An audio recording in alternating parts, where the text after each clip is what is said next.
The Executive and the Mystic podcast, co-hosted by Fred LeFranc and Kristina Wiltsee, where wisdom meets business. Hi, I'm Fred, and I'm the executive. And I am Kristina, and I am the Mystic, and welcome to the Executive and the Mystic podcast, where wisdom meets business. Today, we are going to be talking about a topic that is very close to Fred's heart. But before we get into that, I would really encourage you to subscribe and like and share this with everybody that you know, anybody that you think is interested in this amazing intersection between what it means to be a business leader and what it means to have self-development as one of your special interests or things that you do. But first, let me introduce my co-host, Fred LeFranc. Fred LeFranc is a chaos strategist. He is a brilliant executive, but also a very inspirational mystic in his own right. Someone who has never, ever let something that he doesn't understand sit there. He will always go into it constantly learning, not just about business, but about the inner depths of his own soul. So thank you so much, Fred, for being my co-host today. Thank you so much. And then I want to introduce Kristina Wiltsee, who is my partner in crime here at the Executive and Mystic podcast. And she's a perspective alchemist, which means she gives all of us a different point of view, a way of looking at our lives from a different lens. And it's transformative in that process. So I'm excited to be sharing this conversation with you today. Absolutely. Okay, so today we are going to be talking about Patrick Lencioni's The Five Dysfunctions of a Team. And this is a concept and a framework that goes well beyond this book, but this book in particular has been instrumental for you, Fred, and how you deal with dysfunctions of a team, right? How you feel and deal with and be able to see how to move through and actually work to make teams from this dysfunctional place to this functional place. So why don't you tell us all about it? Because I know this is one of those things those frameworks that you use over and over and over again in your life. Yeah, I've used this with dozens, if not over 100 companies over the years. And this is an old book. I read it a long time ago. And Patrick Lencioni is one of my favorite business authors because he always has a parable of sorts. Then he describes the framework in the second half of his book. They're easy reads, but they're profound in their simplicity, I guess the way I would put it. And the reason I like this one is because I've always said that culture is a secret weapon in organizations, because the values that people have, how they live them, how they treat each other, the healthy part of a company is found in this culture. And if that is strong, they can overcome any obstacle. When I see companies that have no moral compass and no set of values, and it's dog eat dog, it's toxic, and the company ultimately fails. It just can't work. And so this tool has been a great one for me. So there are five dysfunctions or five functions, other than that be a dysfunction. It's five functions. It starts at the foundation, and it's built up like a pyramid. The foundation at the bottom is trust. We'll talk about all that later on. The next one is conflict or fear of it. The next one is commitment or a lack of it. The next one is accountability or avoidance of it. And then the top one is results. Okay, so or a lack of focus on getting those kind of results. And that foundationally gives you a good understanding of the organization. Now, the way it works when you take the assessments is you get a spotlight analysis, red, yellow, or green. And based on that scoring, there's a bunch of questions, like I think 63 questions. It takes about 20 minutes for an individual to fill it out. And it's all anonymous, so no one ever really knows who said what. But it all gets consolidated, and you get this score. And it's this multi-dimensional pyramid with different bands of color. I've never had a company come out all green. I've never had that. I've had companies come out all green and one yellow, which is probably the best score. And I have had one company come out all red. Oh, wow. Okay. Yeah. And I learned a long time ago not to predict what I think it's going to be, because sometimes the read I have on a culture is very different when people in the privacy of their own place answer questions anonymously and then tell you what they really believe. So companies that thought the culture was going to be good, turns out it was not so good. Companies that thought it was going to be bad, turns out it was actually much better than I thought it was going to be. And I haven't quite reconciled why, other than, again, when people feel comfortable to really expose what they believe to be true, you get something different than what shows up on the surface. And so now I just go, it's going to be what it's going to be. Now, the other thing that we do is that we take this assessment, and depending on the size of the organization, we also do it across different levels of the organization. one of the things that I have found in many organizations that aren't doing well is a misalignment, and therefore a lack of effective communication, a lack of clarity. And so the home office and the restaurants or the locations, whatever you call them, out in the field can have very different cultures. You can have a very dysfunctional culture at a location and a very healthy culture at the home office. Eventually, they find out about this dysfunctional organization, this toxic leader in a specific, they can fix that. Or I have found that restaurants maintain very healthy cultures and the home office is a mess. And that's where the dysfunction lies, and that's a different set of problems. And this misalignment between what's happening up here and what's happening down here becomes the opportunity to sort of get them in alignment. And what I mean by that is that if a company has a true vision, where do I want to go? What do we want our company to be in 3 to 5 years? That's the vision. It's like a movie in your mind. And then there's the purpose. Why am I doing this? What's the meaning that goes into my work? Because if all we're doing is exchanging food and beverage for dollars, that's very transactional. There's really much more to it than that, as we know, in a dining experience or in a retail experience, in whatever the case, or even within an organization manufacturing things. I've run that as well. And so that becomes a very powerful tool that says, this is how you answered it. And it's really funny because I've had some people go, well, that can't be true. I go, well, you answered it. I mean, I'm not making it up. Right. Right. This is not external looking in. This is internal expressing something outward. And it gets into some very interesting dialogues and discussions. And that's the whole point. And then we use it as a benchmark. We use it as a benchmark and take it again. Sometimes in a period of transformation, I'll do it again in 6 months, just as there's been progress. Otherwise, once a year is fine. And I've had several clients that started with one range of colors and over time have gone from a couple of reds, a yellow, maybe a green, to one red and more greens, less yellows. Then ultimately, all greens, one yellow, and then the pinnacle is all greens. That sometimes takes time because it's the intention. And when we go through these, we'll talk about what are the pros and cons of each one, so you begin to understand why this tool is so powerful. That's wonderful. It's really fascinating to know that one of the things that I like to look at in the world is how an individual forms its own field, a couple its own field, a family its own field, and a team its own field. And this is a tool that can actually really judge or look at or ask the team to reflect on its own field, right? The one that it's creating as a group together. And I think that's a really fascinating thing. It's also interesting what you say about how sometimes you can't always gauge. Do you ever find that that's a trust or a guardedness aspect, that like teams that are very, very guarded have a tendency to maybe not want to reveal even in their private spaces that they're not happy with their team? Oh yeah, if there is no emotional safety in an organization, people are very careful. They don't believe that it's anonymous. They think they're tracking you. Yeah, Oh yeah. that's why trust is the foundation. But let's get into it. I think your question is perfect segue to get into it. So the first one is absence of trust as potential dysfunction, and in that environment, exactly to what you just said, they conceal weaknesses and they fear vulnerability. And trust in this model is vulnerability based trust. It's not a trust of I know who this person is and how they're going to behave. In other words, if I know that you're always going to be defensive, then I trust that you're going to act as you've always acted. That's consistent to that, yes. it's not the kind of trust we talk about. You're consistently always going to be an asshole. Yeah. Right, exactly. Yes, you said that out loud. I did.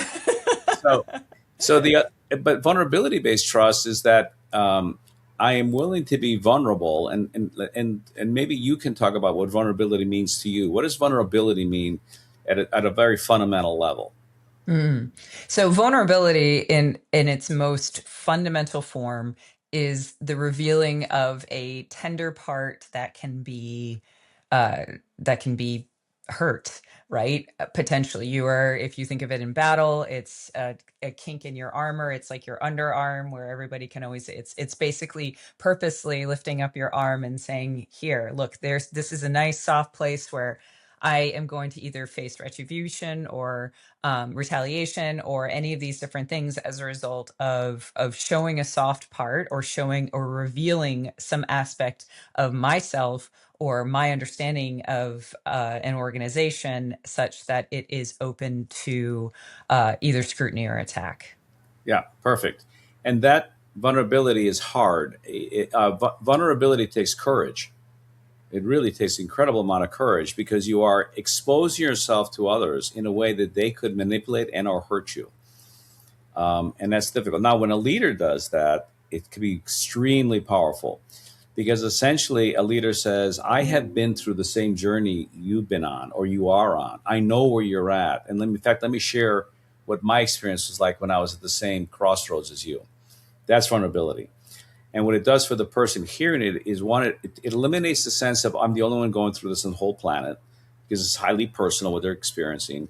And if they respect the leader, then they can look at the leader and go, oh my God, they've experienced what I've experienced, and look at them. They've gone through this, and they've overcome it. And in fact, it made them better at what they do. And that is really a powerful dynamic to have this vulnerability-based trust. Now, does that mean you expose everything? No. But you should recognize that when someone's in a certain state in business and they may be paralyzed or in fear or whatever it may be, you can reflect back and go, was I ever that way when I was at a certain stage of my career? And the answer is probably yes. And so the opportunity to do so is good, especially, the world we live in right now is changing so rapidly. And from one moment to the next, you're on top of the world. The next minute, you're at the bottom. And it's like, what happened? It's like a shock. You get cognitive dissonance. Everything that I did in the past that worked stopped working. And you and I have talked about that before. It just runs out. So what do you do? And years ago, I heard a man speak about this, and I thought it was a beautiful metaphor. He showed a graphic of S curves, ever escalating S curves, in terms of how organizations or individuals grow and mature. But there's always a gap between the end of one S and the beginning of the other S. And he described it as this. It's like a trapeze artist. You're going back and forth, and then you let go, and you're in midair, getting ready to catch the next trapeze. The next person is going to grab your hands and you grab theirs. And in that middle flight, and you look down is where all the bodies have died that have dropped before. And that point of uncertainty is a very powerful part of leadership. When you release that which got you to where you are now, that would made you successful to where you are now, but to get to the next level, you must let that go and get on to some other place. And that's really what this trust comes into. This ability for a team to be able to let go of what they think they know to be true. Most of the times when I use these, they are companies that are in some sort of difficulty, right? I'm not saying trouble, just some sort of difficulty. It could be a cultural challenge. It could be a business challenge. It could be a combination of both, because sometimes one leads to the other. But if I've got a healthy team that is going through challenges, that's very, very different than a toxic team going through challenges. The toxic team will blame each other. The healthy team will support each other.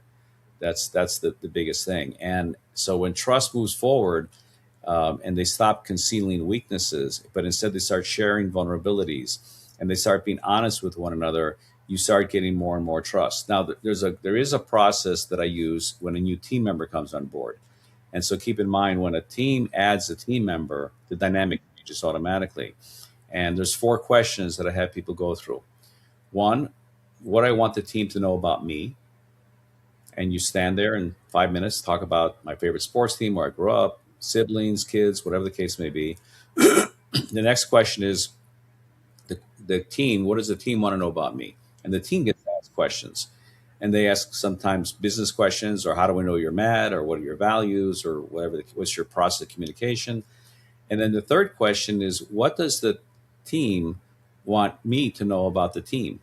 How they work together, how they resolve conflict, their cadence of communication, how they meet, so forth and so on. And the last question is, what do I want to know about the team? I'm talking about the group. Once that process, which takes 30 to 45 minutes, is over, you have brought the person into the organization, and you find more out about these people in 30 minutes than you do about people you've worked side by side with for 5 years, because you don't go through these questions all the time. The situation may not have created that. And then you do individual one-on-ones with those people that are on. So now the individual's telling you about themselves. And after you do that as an onboarding process, you'd be amazed at how powerful the base of trust is going to be.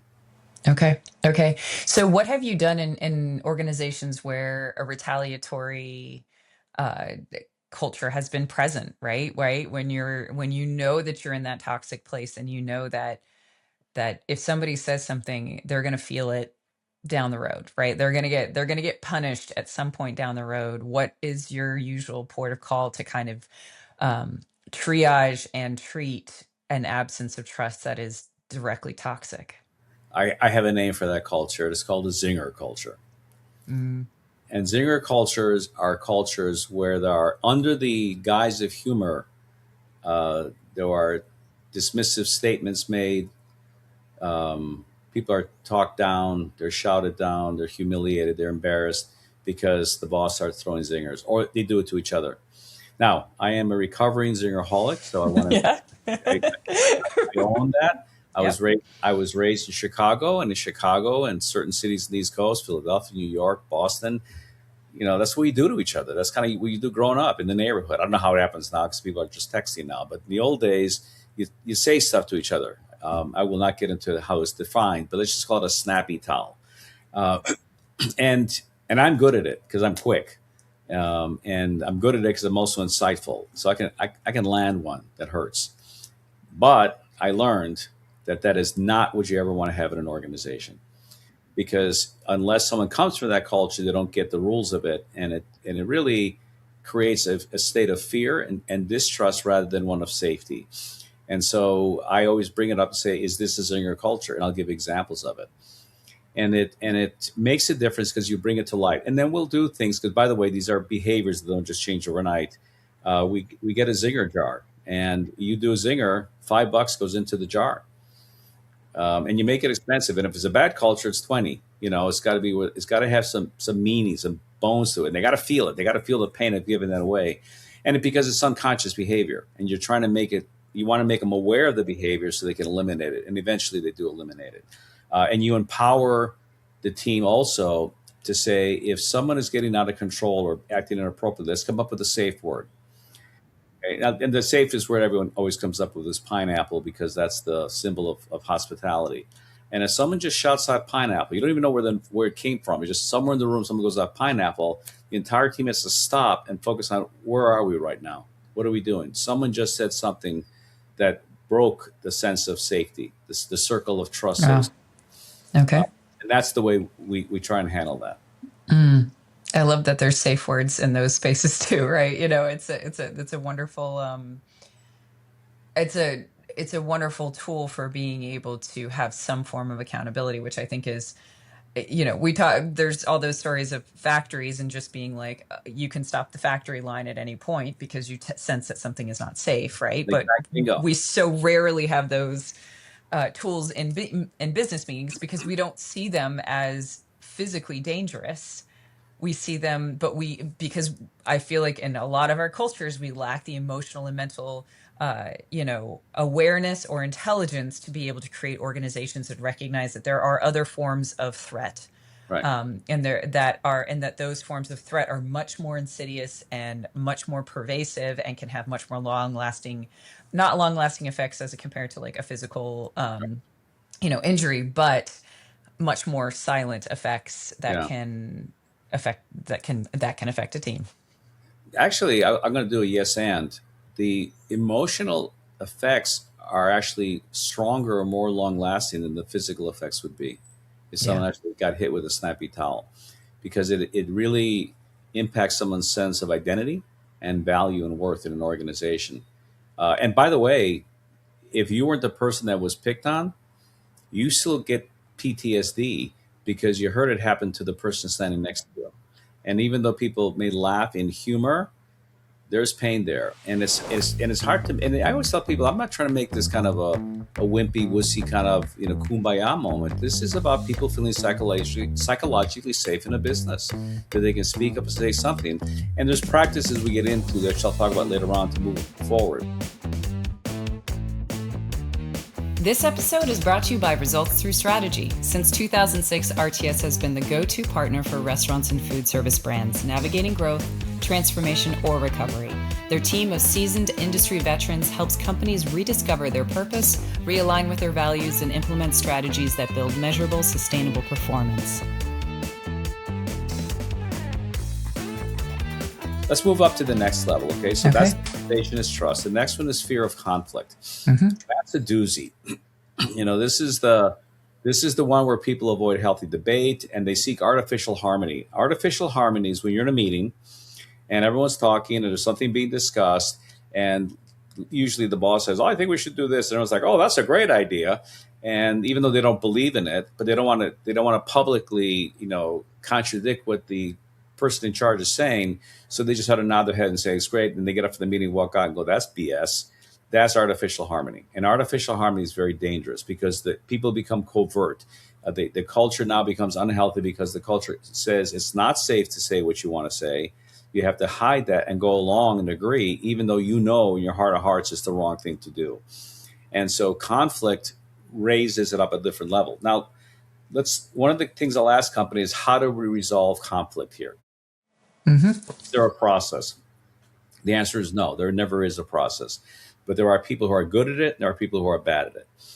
And so I think the important thing to understand is that conflict does not necessarily mean, something two people fighting. It may just be a misalignment, a miscommunication. You got to sort of tone down the language.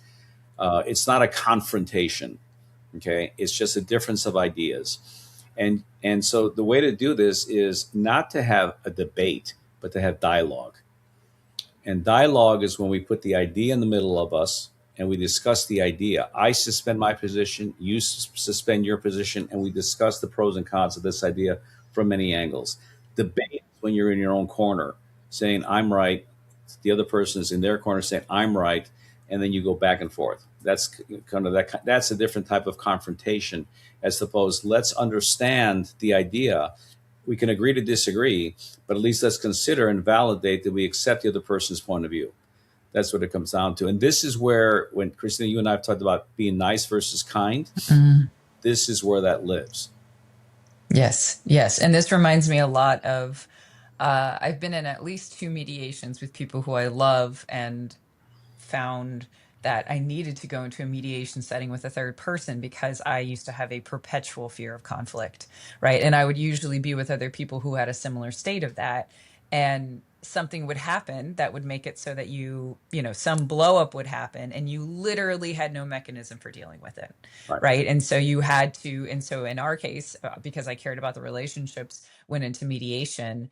Not mediation as in formal business mediation, but like, you have a therapist or you have somebody who's good at mediation and they go in and they're gonna referee how you actually deal with this conflict and teach you new methods that you maybe never learned before on how to resolve conflict. And we talked about this recently, this idea of what it means to the depth of your relationship is very much so based on how you deal with conflict, right? If you don't have that conflict mechanism in an individual relationship or in a family mechanism, then somebody's reality is being kind of bulldozed, right?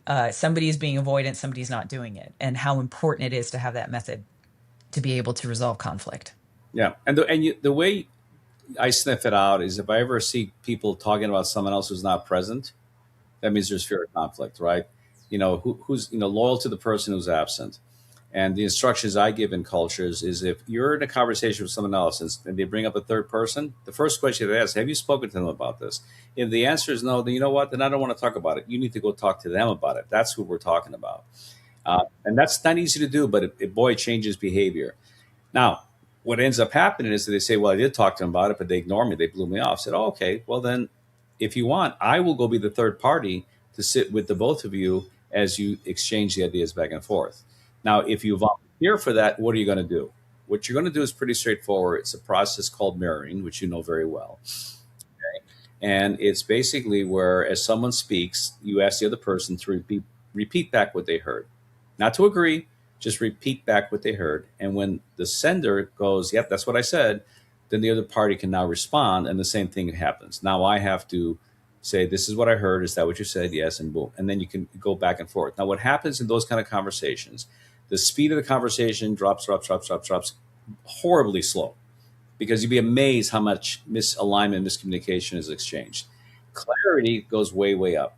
And now, for the first time, these two people are having a true conversation where I'm listening to understand, not listening to reply.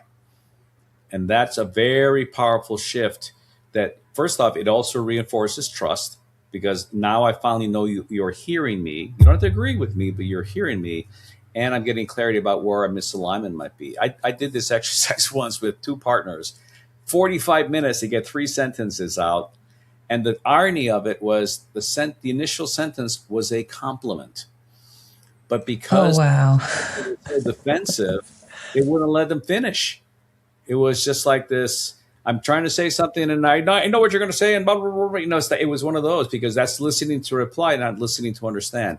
And it is hard to listen to understand versus listen to reply. It really is hard. I can't say it's easy, but it's the concept you start thinking about. And so repeating back, and I always tell people, don't go on a 5-minute monologue because no one can remember that. Brief sentences. What are your key points? No more than three, preferably one initially. It's a nice day today. I think it's beautiful because it's sunny. Oh, I got that. All right. Not go into, I saw three clouds in the sky moving from left to right. You don't go into all the details. Real simple things that the person can mirror back, validate that I heard you, not agree, and now I'm going to give you my reply. Yes. Yes.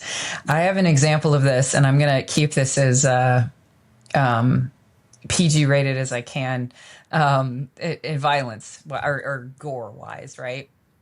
And I worked in a wood manufacturing company, right? I was a controller there for a while, small company. And it was, the people who worked in the factory were very kind of old boy, like no safety equipment, everyone's doing their own thing, right?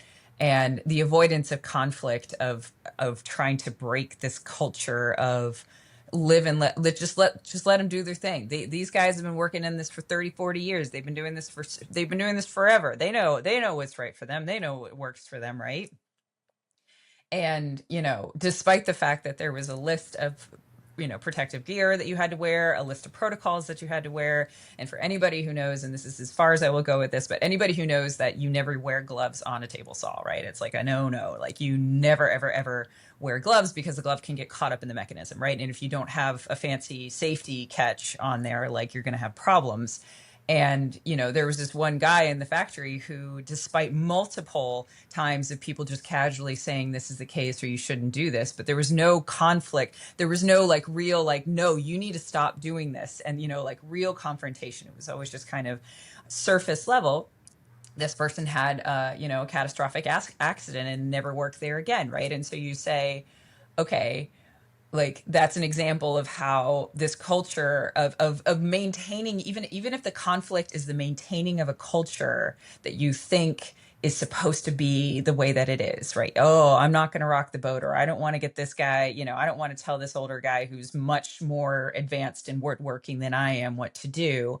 And then all of a sudden, his life gets changed forever. And, because of that avoidance of conflict. And I've seen that happen. Yeah. And this is the, nice versus kind. Nice people want to be liked and validated by their subordinates. Kind leaders treat people with respect and dignity, but hold them accountable for results. That's the deal. And as you do, and you want to eliminate artificial harmony, and you can disagree and commit. And disagree and commit is a very powerful process where even the person in charge says, I don't want to do this, but the group seems to feel strongly that this is the way to go. I will disagree, but commit to support you in what you try and do. And if it works, it worked. If it doesn't work, there's no neener. It just continues. You have to be honest about that. But let's go on to the next one. We built the first solid foundation. The next one's a lack of commitment. Lack of commitment is where decisions aren't made. It's not really clear what we're trying to do. It's kind of waffly and kind of, what are we trying to do from that standpoint? And so, Kristina, what's your experience been with commitment in organizations or lack of it? Oh, I have been in a team who was so entrenched in a lack of commitment. A lot of it was because it was a new team that was forming. It was two huge companies that were merging together, and they had this difficulty. I've spoken kind of about this aspect of a merger before, but it was this fascinating thing where it was a mishmash of a couple of different things, right? There was a fear of like no one wanted to make a decision because we were trying to create a baby that was a hybrid of both of these two companies and try and do it as completely. It was probably you could imagine someone being like, I want it to have the mom's eyes and the dad's nose and the like just this, and it's like there was no dominant partner in the merger because of the size of one and the power of the other. And as a result of it, you had this team that was so paralyzed by indecision. And then once decisions did get made, there was just a continual, oh, well, this is a bad decision. This doesn't work very well at all. And as a result of it, the team was completely ineffective, right? They were so lost. We were so lost in what it meant to actually move forward. And we completely lacked results as a result of it. There was plenty of conflict, right? And I think there was individual trust between everybody, but this is where we fell down. And it was painful. It was a painful experience to be in something in which even the decisions that did finally get made, nobody committed to. Nobody was behind, right? Because they all just was like, well, that's not good enough for me, or that's not there for me. And it was awful. Yeah, and commitment lies in the middle of the pyramid because there's 5 levels. And this is where it goes from sort of the relationships that people have with each other, from trust or conflict in terms of communication and all that stuff, to now commitment is when action begins to take hold. What are we going to do? Okay, what are the resources, people, time, and money that we're going to apply to something? What's the definition of success for this engagement, this initiative? And we're going to commit to go do that wholeheartedly within a certain time frame. This is where the rubber literally hits the road. And that lack of commitment occurs. Now, some of the practices to get it I talk about the integration function in organization. The integration function in organization is where decisions are made, roles are assigned, resources are applied, and there's a timetable and a set of expectations of what's coming in and what are they going to do and take care of. Okay, this is where commitment is really, really critical, so that you do it. The other thing is when you have a meeting, before you leave, say, okay, what did we agree to? That's what you're trying to do it. So we're talking about commitment. And so committing to decisions, as a recap at the end of a meeting, is where you now begin to start assigning things. That's where integration takes over, puts it in a project manager and follows through. And it's a behavior. The nice thing about it is that you can define behaviors along this entire pyramid that can get you where you want to be, from being dysfunctional to being high performing, which is what you all know. So now the next one, by the way, as it gets higher, it's built on this foundation, it gets harder. Okay. Yeah. Avoidance of accountability. That's a big one. Okay. And there's a lot of confusion. It's always amazing to me. If you go to a person in a company, go, what are you accountable for? They end up telling you what they're responsible for. Okay. Because there's a lot of confusion between accountability and responsibility. And the simplest way I would separate it is to say responsibility of the behaviors and activities you do to reach the result. Accountability is whether you got the result or not. Okay. So that's how I separate them. And the people end up telling me about their activities, the responsibilities, not about their accountabilities. And accountabilities are generally voiced in terms of outcomes. Okay. I'm accountable to have my labor at 21%. I'm accountable to have my food cost at 28%, or I'm accountable to have developed 3 people in the last quarter. Whatever that project was, what am I accountable? What's the outcome over here? And so when people shun responsibility and ignore that, many times you end up with companies with very low standards. And when I work with organizations, defining standards is one of the most critical things to do early. Okay, and standards are predetermined outcomes with some measure attached to them that people can see objectively. It can't just be a elusive standard. It's got to be very defined. Now, there are standards that are static. I can look at something regardless of when in time it took place to see if it was done correctly. Let's say I'm assembling something on an assembly line. At the very end, is it assembled the way it should have been assembled, right? That's the question. That's a static thing. The dynamic standard is watching process unfold along the way and see if people at each stage are doing what they should be doing to make sure that the outcome is fully met. Because let's say there's a defect in the outcome, you got to go back into the process under where the responsibilities lie to say, where did we go wrong? What's missing here? And systems in organizations can be very discrete and specific, just like building something, or it could be the interaction of teams working together and achieving a result. And so accountability is very, very critical. Again, back to the leaders who are nice versus the leaders who are kind. Nice leaders let people get away with murder. Kind leaders say, we are going to hold you accountable to a result. So, what do you do? I've been caught in organizations, multiple organizations, that are so lacking in, maybe they're stuck in lack of commitment, and that's why it's a foundational thing, but even finding the ROIs and the things that you're going to be, the KPIs, excuse me, and like whatever it is that you're going to look at to try and create, or that you're even reporting on, sometimes don't get decided on. How is that going back to the one before it and saying that you have to have a No, leader? you got it. KPIs would be an accountability because KPIs are the ones that tell you whether you're hitting your mark or not. Right, but sometimes there's the people who can't even determine what KPIs they want to look Well, at. Like they're in that space of just yeah, like, no, we should look yeah, at this one. Or they're trying to look at 20, which then tears up everybody's time because they're spending their whole time reporting. They're not actually spending their time doing anything. got it. All right. So yes, I would say that back in commitment, when you're going to Okay. make a commitment to do something, that's when you define the outcomes and how you measure success. That's when Okay. the KPIs are determined. Yes. And then in accountability, the KPIs are visible at all times. It's a public dashboard. Yep. People know we're hitting it or not. You know, Right. So what happens is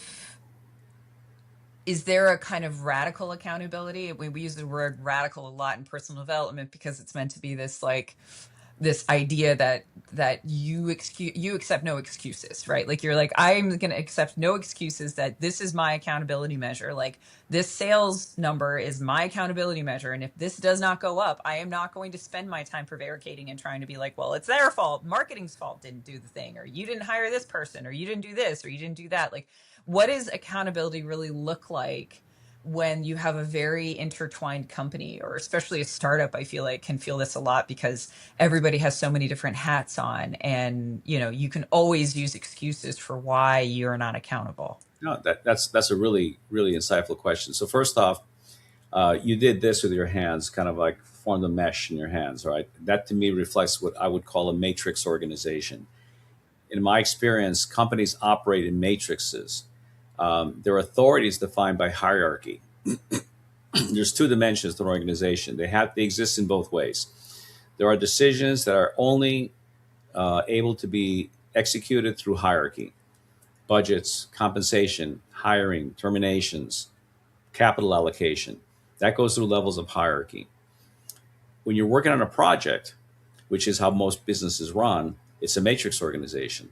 So a subordinate to a superior could be in charge of a project, and the superior has to report to the subordinate for their commitments to that project, because that other person's job is to get the project done.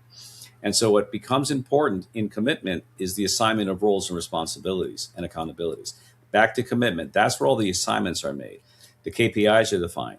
When you now are in a stage of execution and monitoring it, because everyone knows that I own this, you own this. In other words, we're all pulled on the same rope, but in different parts of the rope.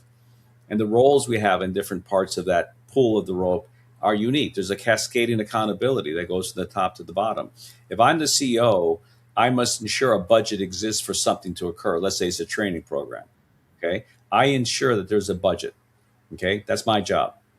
The CFO just makes sure that the budget is real, doesn't just sort of pretend and doesn't give the money up. The VP of training is now responsible to develop the training program.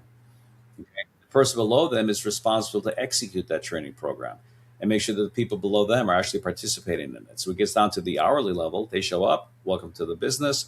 Here's your training. Someone created it. Someone's monitoring. Someone's testing me. And so at each level, there's a different type of accountability for one function in an organization. And that repeats across the entire spectrum of a company. Yes, and like you said at the beginning of this one, they do get more difficult, but I also feel like they're getting more mental in their nature, right? More executable, more externalized. Whereas it feels like absence of trust and fear, like both of those are kind of safety spaces. They're more emotional. Yeah. They're a lot about emotional intelligence, and the more that you work up, Yes, we're recognizing that emotional intelligence is the basis of a team's emotional intelligence, is the basis for actually getting Right. any results done. Yeah, as I said, when we got to commitment, that is the fulcrum where all of a sudden it shifts from kind of how we work with each other on an emotional level to now this is how we get stuff done. This is how we get our master plan, our action plan in place, our strategic plan in place. And accountability is interesting because you go from the boss holding the subordinate to accountability to the peers holding each other accountable to results. Like, you made this commitment, you didn't meet the commitment. Can I help you? Not accusatory, not what's wrong with you, is can I help you? Is there something that you need help in because you didn't meet the commitment that you made? You start having a group hold each other publicly accountable, it's unbelievably what happens. That's an excellent team because you're not striving for perfection, you're striving for excellence. People are going to make mistakes, and you have to allow for those mistakes. Perfectionists are miserable people because they cannot accept the mistake. You have to strive for excellence. Let the mistake happen. We've joked about this before. You can't learn from a mistake without admitting it. And when there is a problem, someone has to own it and say, that's on me. I'm accountable for that. And by the way, there are many times that we will find ourselves in conditions where we didn't create the problem, but we can be accountable for the solution to the problem. I got that one becomes the answer. That's a beautiful place to be. You see an organization saying, it's a mess, but I got it. I'll take care of it. Not I didn't do it, not it was another person's fault. It was like, I own it. That's fine. It's on me. And then going Yes. forward, you have it. No, that's wonderful. And just as a real side, which I think is an important thing to point out, which is this difference between a perfectionist and someone who strives for excellence. I think that there's an understanding of the fact that some people confuse the two. I feel like some people can say, well, I'm because I have excellence, everything I do has to be perfect. And it's like, no, you're masquerading as as someone who strives for excellence, but you're actually for perfectionist.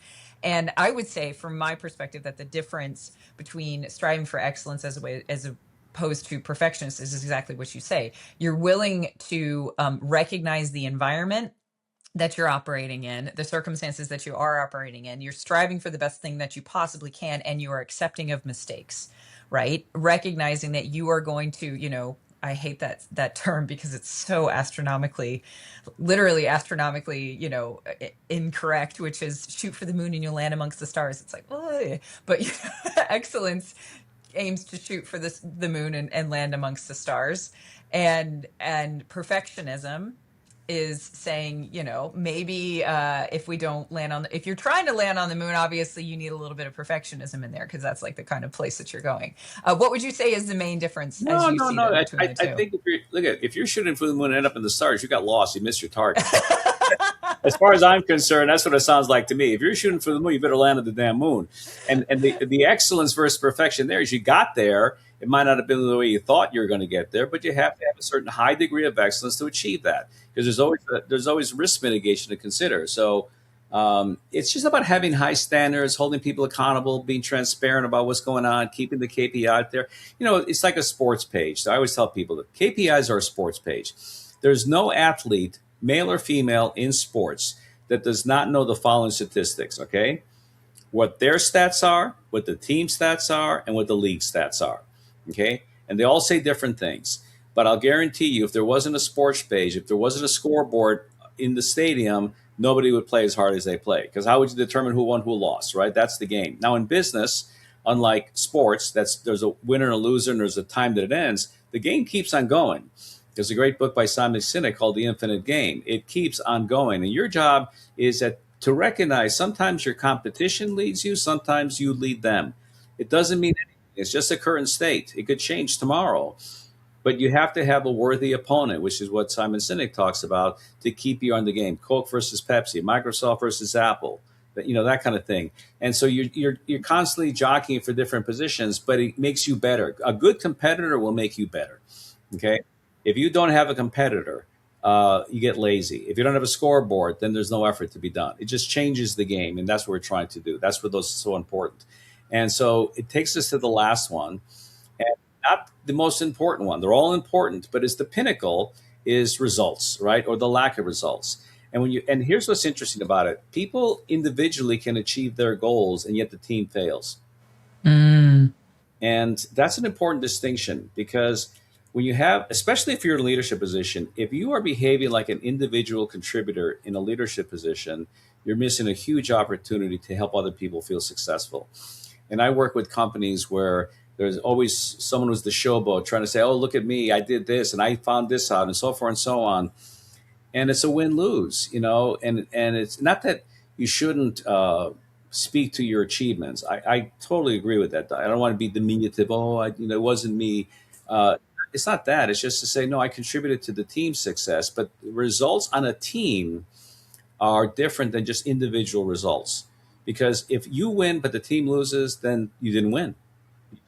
Didn't win because you're in a collective. I mean, the organization has to win. That's the team in order for you to win. So individual success here doesn't count as much as you contributing to collective success. And this is where the mindset of being a steward of others is important. If I'm a leader, I'm responsible for the people that report to me. I work for them. I make them stronger. I make them better. And they push me up in an organization. And it doesn't have to be about, look at me. It's about, we are accomplishing this. And yes, you're going to be the acknowledged leader, but a little humility helps in this situation. Okay. It doesn't mean you don't have an ego, but it's a healthy ego, not an aberrant ego.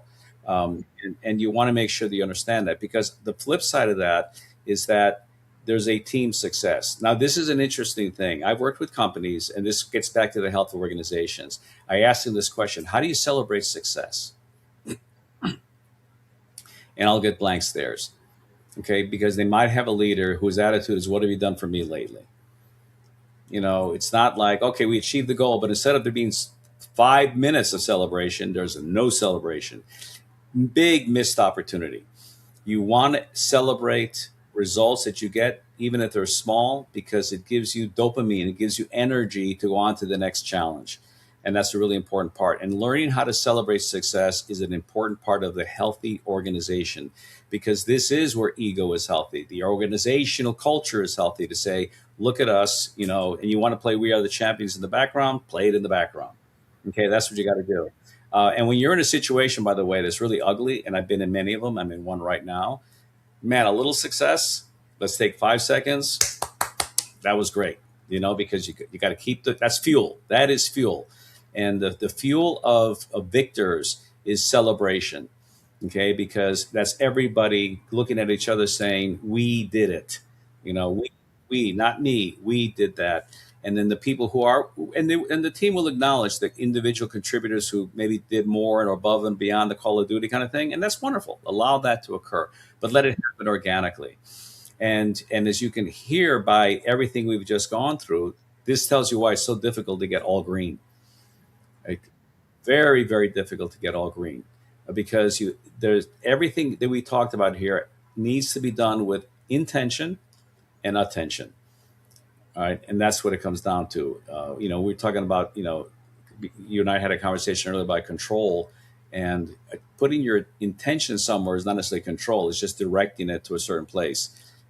And so, and then paying attention to it as it unfolds. And what I've seen companies transform using this model, because they learn to function better. They finally learn what vulnerability-based trust is. That means that when it's time for accountability, I screwed up. You can do that with safety. Okay. You can tell the boss, I hear what you're saying, but I think there's more to your point of view. It's yes and, not no but. Because no one has to necessarily be pushing the face to shove back. It's more about, that's an interesting point of view, but can we add this to it as well? That becomes more powerful. Yeah. Okay. That's wonderful, Fred. Genuinely, it's such a wonderful model because of the fact that, having been in multiple business teams, I can absolutely pinpoint, to be like, oh yeah, I've been all these things. But it also very strongly reflects work that I do on an individual basis too, right? With personal development, right? Because if you don't have this same kind of movement from that emotional safety all the way up, regardless, knowing that teams are everywhere, knowing that there are teams inside of an individual, right? Like different aspects of them, especially if you do internal family systems, which says you have a family inside of you and you need to keep that team happy, right? Exactly. Or if it's in a family, or if it's in a partnership, or if it's in a company. This is a really wonderful model and framework that I feel like can be extended to all of those places. Yeah, and there are exercises you can take at each stage to help teams learn how to do this. And the debrief on these results is always fascinating to me. You start really getting some dialogue with people sharing not that they reveal how they answered, but you begin to see that there is some emotional safety, and they can actually make progress on this. Yeah. So, I encourage anyone to read the book, look at the assessments for your organization. If you're interested, we can help you with that. But it is a very, very effective model to do reinforce the one pillar is your company healthy, separate from the other pillar, which is your company smart. This is all about health. Okay. Thank you so much, Fred. Thank you for sharing your knowledge. And thank you, everyone, for listening today. Please, again, if you would like to subscribe or pass this on to a friend, it helps people find us. Thanks so much. The Executive and the Mystic podcast, co-hosted by Fred LeFranc and Kristina Wiltsee, where wisdom meets business.